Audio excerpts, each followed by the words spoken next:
আমি রুমে বসে বসে অপেক্ষা করছিলাম যে কখন আমাকে কাজের জন্য ডাকবে। তারপর ফোনটা এলো, আমি টুক করে গেঞ্জিটা পাল্টাইলাম।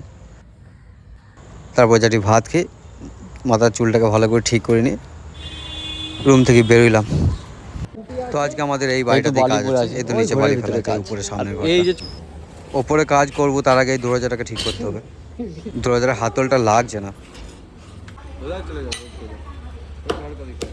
মানে এখানে হয়েছে কি দরজাটা অনেকদিন হয়ে গেছে লাগানো, অনেক পুরাতন।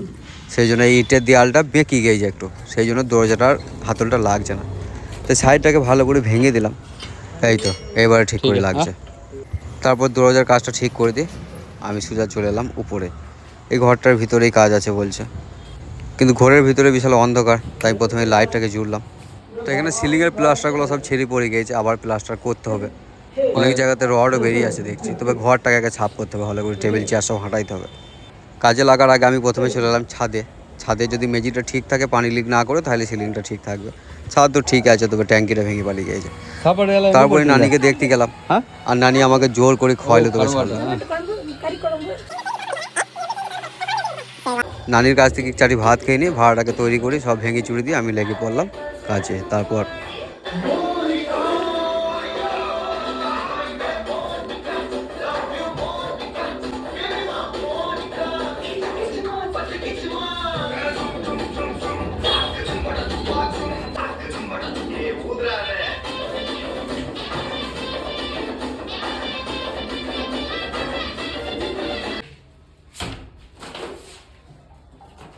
নাচতে নাচতে মশলাটাকে ভালো করে সিলিংয়ে ছেপে নিলাম। তবে মশলাগুলো এক চান্সে থাকতে চাইছে না, মানে অনেক জায়গাতে রড বেরিয়ে গেছে, তো বেশি বেশি খাল হয়ে গেছে, তাই ছেড়ে ছেড়ে পড়ছে কিছু জায়গাতে।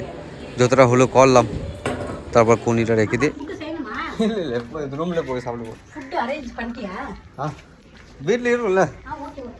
আমাকে খাবার জন্য জিজ্ঞাসা করছিল, কিন্তু রুমে ভাত আছে, সেই জন্য আশা করে আমি এলাম। তারপর মুখ হাত ধুই রুমে ঢুকলাম। তারপর তরকারি হাঁড়ি খুলে দেখছি তরকারি নাই, ভাতের হাঁড়িতে ভাতও নাই। যা, নানি আমাকে ভালো মন্দ করে রান্দি খাওয়াই তো মিস হয়ে গেল। আমাকে জিজ্ঞেস করলো খাবার জন্য, আমি যদি বলতাম যে হ্যাঁ খাবো, তাহলে আমাকে খাবার কিছু করার নাই, তাই আমি আবার চলে এলাম হোটেলে। তারপরে এখান থেকে চারটি ভাত খেয়ে আবার লেগে পড়লাম কাজে। তারপর কাজটাকে শেষ করলাম। এখন ঘরটাকে ভালো করে পরিষ্কার করতে হবে, গোটা ঘরটাতে মশলা লেগে গিয়েছে। তারপর বাইরে এসে দেখছি পানি হয়েছে খুব, আজকে অনেকক্ষণ ধরেই পানি হয়েছে, এখনও পর্যন্ত ম্যাগ লেগে আছে মনে হচ্ছে। এখন প্রায় 6:30 বাজছে।